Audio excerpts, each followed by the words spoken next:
I live a quiet life. Not in the poetic sense, just quiet. I'm a graphic designer, I work from home, I drink the same kind of coffee every morning, and most days the highlight is arguing with my neighbor about where the property line ends. There's comfort in routine, I guess. Stability. So when I opened my laptop that Thursday morning, I was expecting emails, maybe a bill or two, and the usual pile of spam. Instead, I saw my own face staring back at me. It was a news site I frequent, The Ledger. Local paper, nothing fancy. They run a mix of city politics, crime reports, and the occasional human interest fluff. I only clicked out of habit. I was still nursing my coffee, bleary-eyed, when the headline under the obituaries stopped me cold. In loving memory, Elias North, 1986 to 2025. I choked. My name. My face. A cropped photo from Facebook, probably, me laughing at a bar 3 years ago, back when I still went to bars. It was me, no question. The grainy background, the shirt I still owned.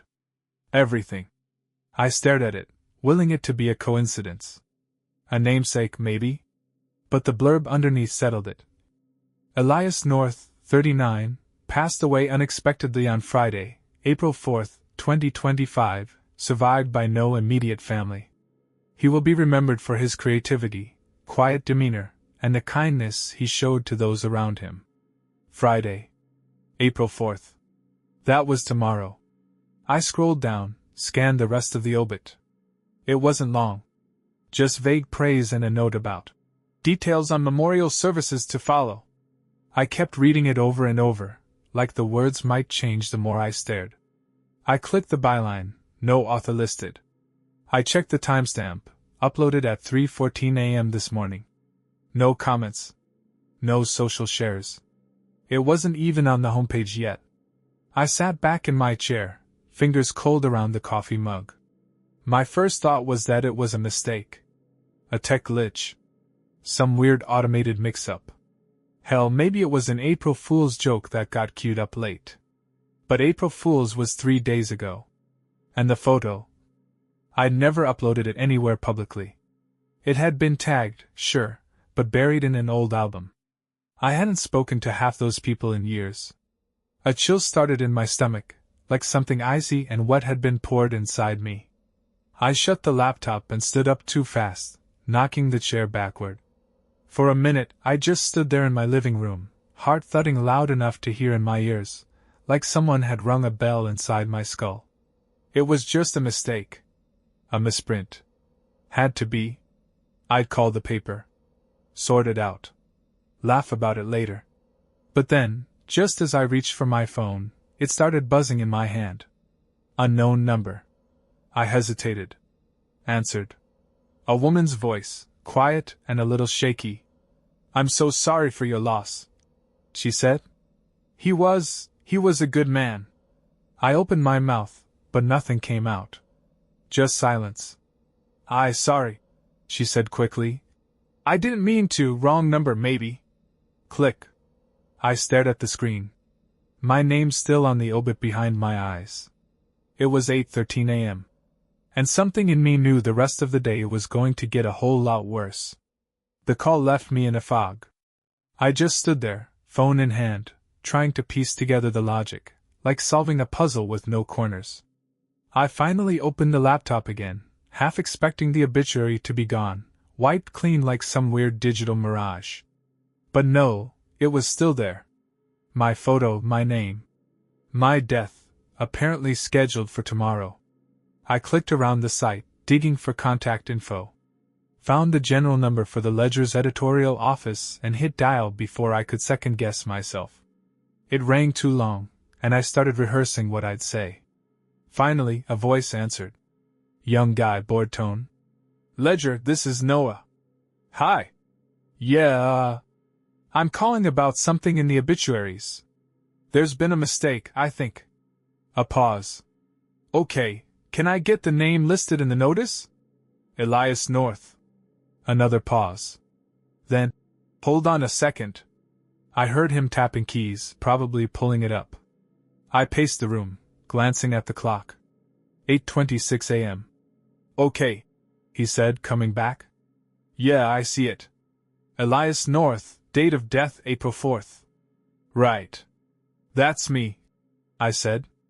I'm Elias North. And I'm very much not dead. He let out a short, awkward chuckle. Wait, seriously? Yes. Seriously. I don't know how this ended up on your site, but I need it taken down. It's wrong. I'm alive. Breathing. Talking to you. Noah didn't respond right away.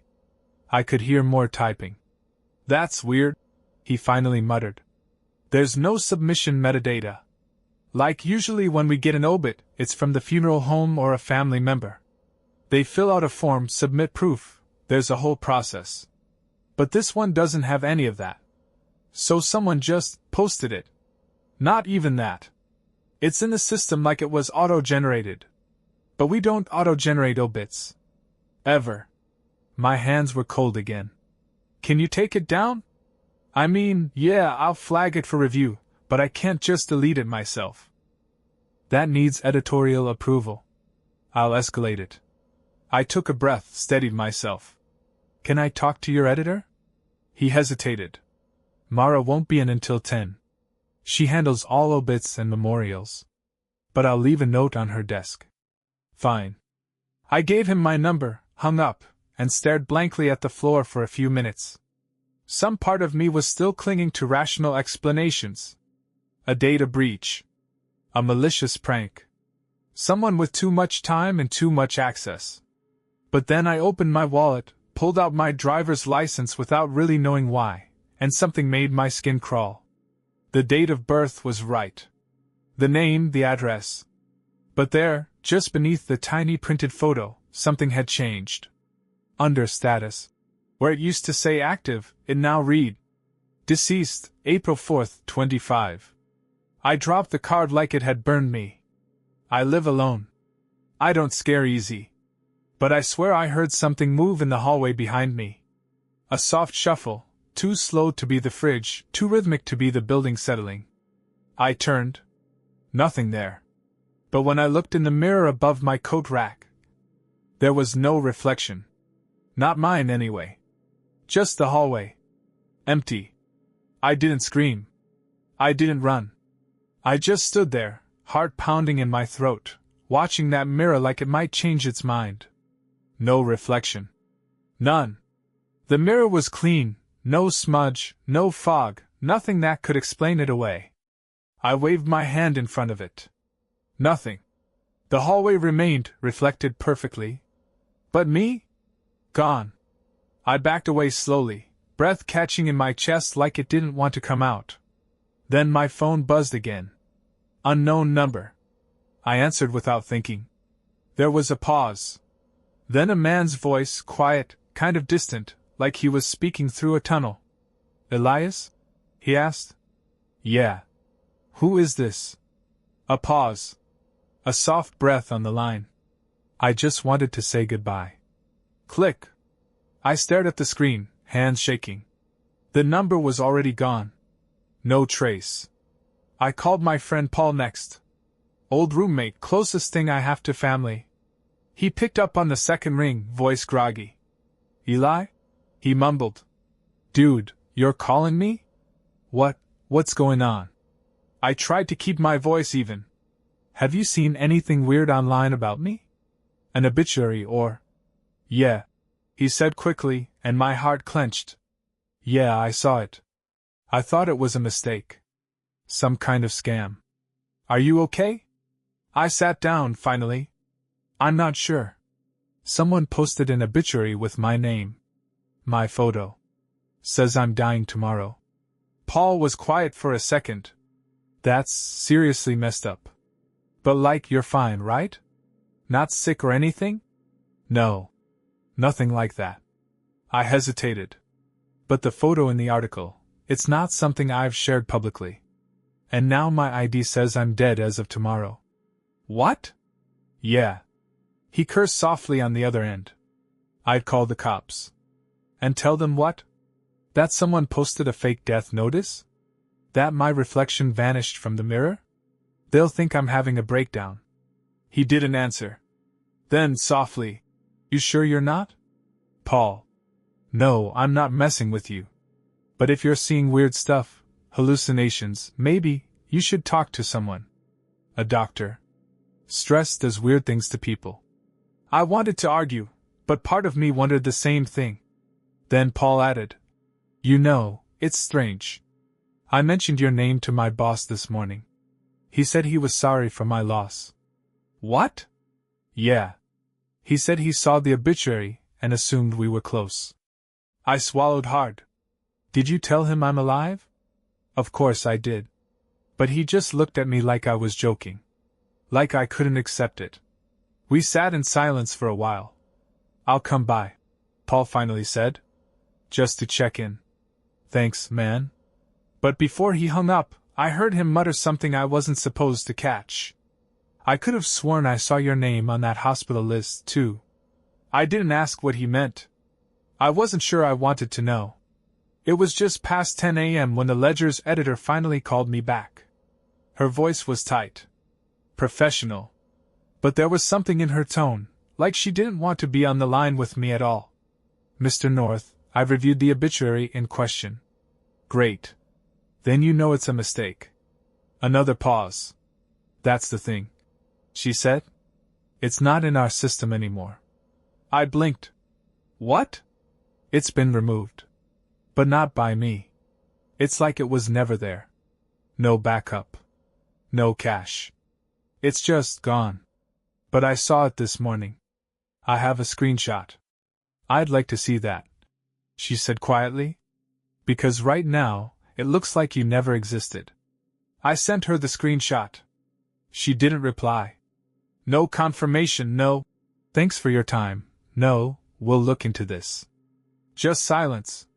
I stared at the message thread for a long time, the little "delivered" checkmark the only evidence that anything I sent had even gone through. I still had the tab open, though. The obit page was still there on my end, staring back at me like a frozen clock. I hit refresh. 404 error, page not found. Gone. Just like she said. I scrolled through the rest of the Ledger's obituary section. No sign of my face. No search results under my name. It was as if the site had never published it, but I knew what I saw. I had proof. I even reverse image searched the photo in the article, just to be sure. No matches anywhere else. I stood up and walked over to the mirror again. This time I was half hoping it would reflect nothing. That would make the weirdness consistent, at least. But I was there. Sort of. The reflection didn't look right. I was standing still, but the image, my image, was swaying slightly, like it was breathing slower than I was. There was this faint distortion at the edges, like I was underwater or behind thick glass. I lifted my hand slowly. The mirror version of me was a beat behind. Not a glitch, a lag. I turned away. Paul showed up around noon, a six-pack in hand like it was any other Thursday. His eyes flicked over me like he was checking for bruises or signs I was already decomposing. "Jesus," he muttered. "You look like hell." "Thanks." He dropped the beer on the kitchen counter and flopped onto the couch like he still lived here. I noticed he didn't make eye contact for long. "I told you I'm not dead," I said, sitting across from him. "I'm not crazy. You saw the obituary too, right?" He nodded, slow. "I did. But it's gone now. No one at work believes me." "You said something earlier? About seeing my name on a hospital list." He looked uncomfortable. Scratched the back of his neck. "It was stupid. I was at Mercy South yesterday. My uncle's getting chemo. I was walking past the admissions desk and I saw the name. Elias North, inpatient, DNR on file. Thought it was weird. But it's a common enough name, right?" I didn't answer. "Anyway, when I saw the obituary this morning, I figured it had to be the same guy. That you were the guy. But I'm not in the hospital." "No," Paul said. "I guess you're not." I could feel it again, that weight in my chest, like someone had draped a wet tarp over my lungs. I want to go to the hospital, I said. I want to see if that name's still on the list. Paul blinked. Seriously? Yeah. I need to know. He hesitated, then finally said, All right. Let's go. We drove in silence. I stared out the window, watching people move along the sidewalks. Couples, kids, a guy on a bike with a bag of groceries. Normal things. But every time we stopped at a red light, someone would glance into the car. Just a second too long. Just enough to make my skin itch.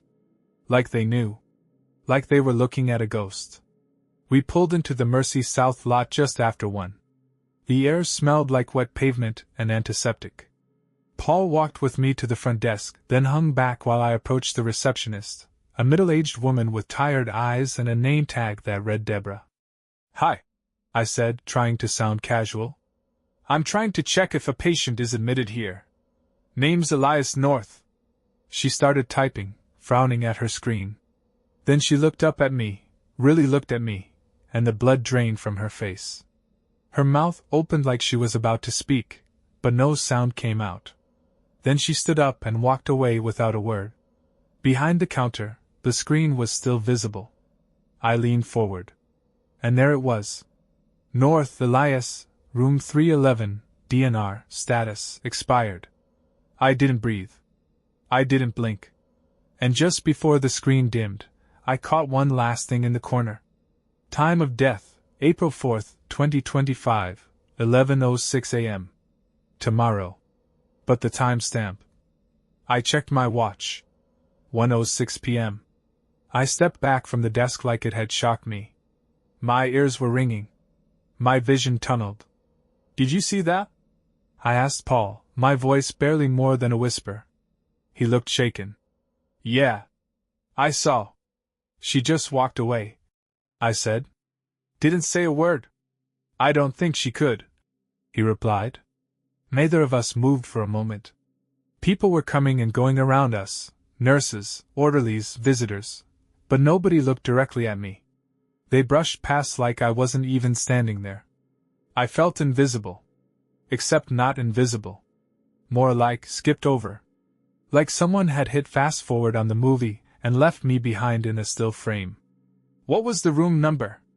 Paul asked suddenly. 311. He looked at me. No way we're not checking it out now. Room 311 was on the 3rd floor, west wing. It took us 4 minutes to get there, though it felt longer. The hallway was oddly quiet. No overhead announcements, no phones ringing, just a distant hum of fluorescent lights. The door to 311 was closed. I reached for the handle, then hesitated. What if there's someone in there? Paul didn't say anything. Just tilted his head toward the knob like go on, then. I opened the door. The room was empty. No patient. No chart. The bed was made tight, untouched. Curtains pulled halfway open. A tray table with nothing on it except for a single manila folder. Paul moved in behind me as I stepped toward it. The folder had no label. Just a thin strip of masking tape across the front. Written in black ink. North Elias. My hands were ice. I opened it. Inside was a single page. A typed summary. Name, Elias North. DOB, March 2nd, 1986.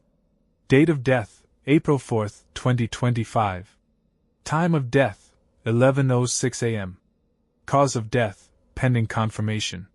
Status, accepted. At the bottom, where a doctor's signature would normally go, there was just one word typed in caps. Prepared. I looked at Paul, throat dry. Do you see this? He nodded, pale. I don't like this, man. I snapped a photo with my phone, then slammed the folder shut and backed out of the room. That's when I noticed it. A sound, faint but steady. Beep, beep, beep. We turned. Down the hallway, maybe 10 doors away, a heart monitor was ticking rhythmically. Then, mid-beep, it flatlined. The sound dropped to a solid, unbroken tone. And then, all of them did. Every machine on the floor. From every room. One by one, I heard them, sharp electronic cries turning into flat, dead notes. like the entire wing was dying, second by second. Nurses rushed past us, finally seeing us, but they weren't looking at us. They were looking through us. Panicked, moving fast, calling codes into radios. I turned to Paul. "Let's go." We bolted for the stairwell and didn't stop until we were back in the car, breathless, sweating, and terrified in the parking lot. Paul turned to me, gripping the steering wheel like it might escape. "I believe you now." I nodded. "That's good. Because I think tomorrow I might actually die." We didn't talk much on the drive back. Paul kept glancing at me like I might vanish mid-turn, like a ghost in his passenger seat. I stared out the window, feeling the city around me shift. Or maybe detach. People walking by didn't make eye contact. No one looked at the car. We stopped at an intersection and a guy crossed in front of us. He was crying. Holding flowers. He stopped in the middle of the crosswalk and turned, slowly, until his eyes met mine. He mouthed the words, "You were loved," and then walked on. I sat frozen until the light turned green. Back at my apartment, things were worse. At first it looked the same. Everything in its place. My coat on the rack. Half a leftover sandwich in the fridge. The kind of safe, lived-in disarray you only get when you've been in a place long enough that you stop seeing the clutter. But the air was wrong. Cold. Too still. Like a hotel room no one had touched in weeks. Paul stayed downstairs while I checked the mailbox, partly to clear my head. I figured maybe the physical world could offer something solid, something real. Inside the metal box was a stack of envelopes. Usual junk. Credit card ads. One from the DMV. I opened it. Inside was a revised driver's license. My name. My address. My birth date. And in the upper right corner, printed in red ink, were 3 words. Date of death confirmed. I nearly dropped it. Backed away like it might catch fire in my hands. Then I saw it, my name on the tenant list next to the building buzzer. It was gone. Scratched off. And someone else's name had been scribbled in below mine. I ran back inside, took the stairs 2 at a time. My door was still locked. Still had my key. But when I walked into my own apartment, it felt emptied. Something was missing. I moved from room to room, checking the little details. Photos from the fridge, gone. My toothbrush, gone. I yanked open the closet and found a black suit hanging there. Brand new. Tag still on. In my exact size. I didn't buy it. I know I didn't. Inside the breast pocket was a small card. Services for Elias North to be held at Hollow Pine Chapel, April 5th, 11:06 a.m. Closed casket. I dropped it like it bit me. Paul came upstairs eventually. I showed him everything, the suit, the card, the license. He sat down hard on the arm of my couch. Do you think someone's doing this to you?" "I don't know," I said. "It feels like more than a prank. More than some identity theft. It's like reality's already decided you're gone," he said, voice quiet. And the worst part was, he wasn't wrong. We tried to go to the police that evening. I brought every piece of evidence I could, screenshots, the license, the suit, even the stupid memorial card. I explained everything. Left out the mirror part, sure, but I told them enough to raise flags. The desk sergeant just blinked at me. Said they'd look into it. Took a statement. Asked if I was on any medications. Then he walked into the back and never came back out. When Paul asked for a copy of the report later, they said no one named Elias North had filed anything today. There was no record of me even being there. By the time we got back outside, the sun was down. Streetlights flickered to life. People walked past us with quiet steps and careful glances. One older woman stepped close and handed me a small bouquet of white lilies. "I'm sorry for your passing," she whispered. I didn't take them. She laid them at my feet and kept walking. That night I didn't sleep. I couldn't.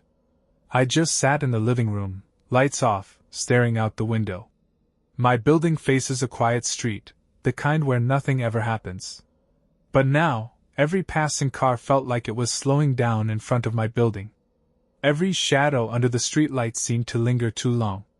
Paul crashed on my couch, insisting he wasn't letting me be alone. I appreciated it, even if I didn't say it out loud. At 3:13 a.m., the power cut out. Just for a second. Long enough for everything to go dark. Long enough for me to hear the unmistakable sound of my front door unlocking from the inside. Not opening. Not slamming. Just the soft click of the bolts sliding back. I stood. Frozen. The door stayed closed. When the lights came back on a few seconds later, Paul was sitting up, bleary-eyed. "Did you hear that?" he asked. "I think someone just left." We checked the hallway. Nothing. No one. But taped to the outside of my door was a folded sheet of printer paper. One word, all caps typed. Accept it. By morning I had decided.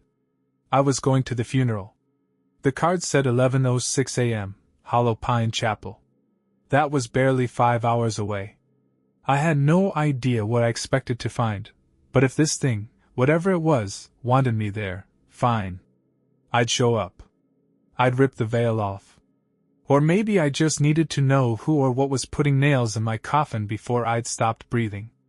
I dressed in the black suit I'd found in the closet. It fit perfectly. That alone made me nauseous. Paul offered to drive again, but I told him no. Whatever happened, he shouldn't be there. "Are you saying goodbye?" he asked. I couldn't answer. I just left. The chapel was at the edge of town, old and half sunk into the ground like it was ashamed to still be standing. Hollow Pine. Never heard of it before. There were no other cars in the lot, but the front doors were wide open. I stepped inside. Organ music, soft and somber, played from somewhere unseen. The chapel smelled like dust, old wood, and something sweeter, something wrong. Like lilies dipped in vinegar. There were people in the pews. Maybe 24.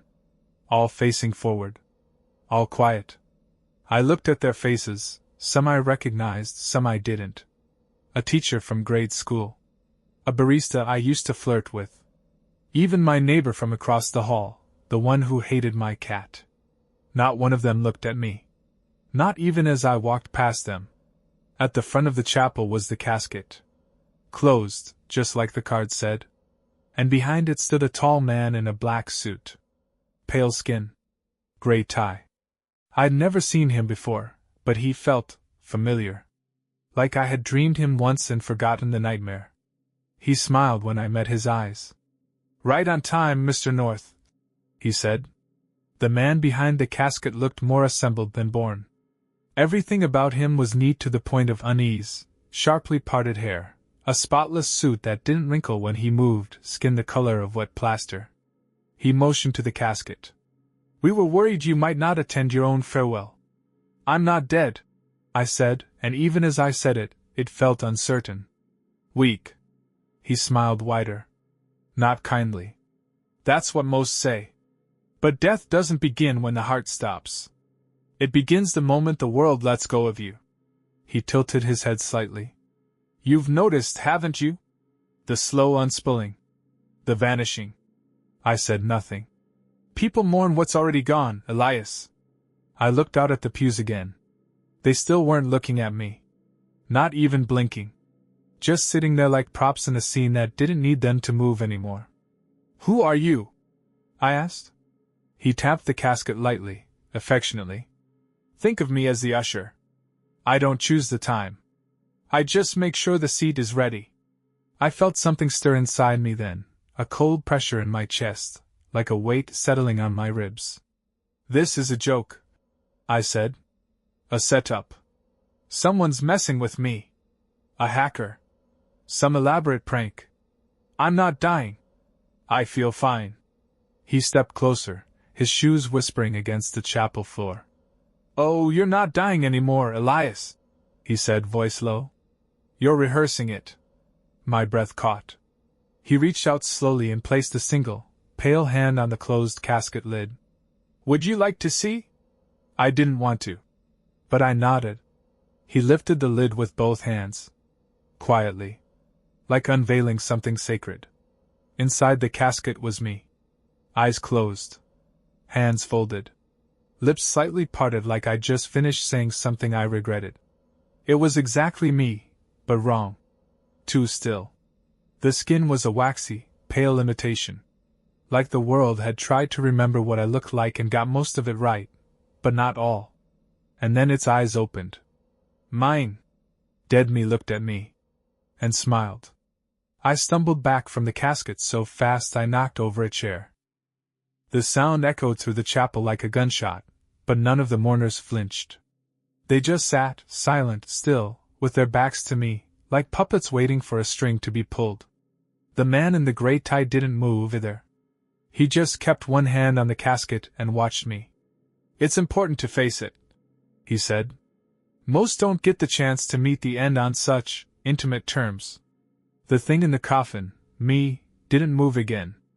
Its eyes were closed now, the smile gone, like it had never been there at all. But I had seen it. "You want me to get in?" I said. He didn't answer. He didn't need to.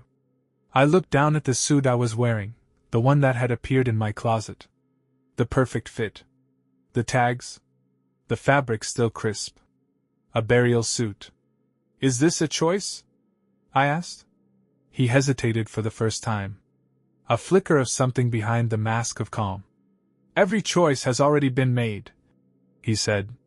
"The obituary was merely an announcement. You were notified."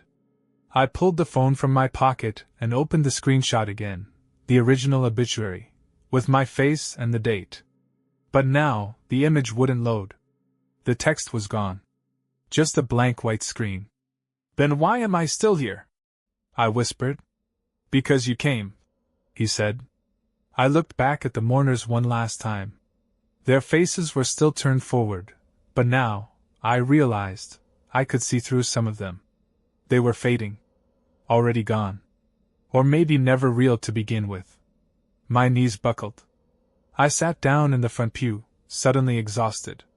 The clock on the wall above the altar ticked louder than before, each second a hammer to my spine. 11:04. Paul. My apartment. My life. The taste of coffee, the buzz of my phone, the arguments with my neighbor. I clung to those scraps like a rope in water. I stood. One last time. And I turned my back on the coffin. The man in the gray tie watched me with something almost like pity.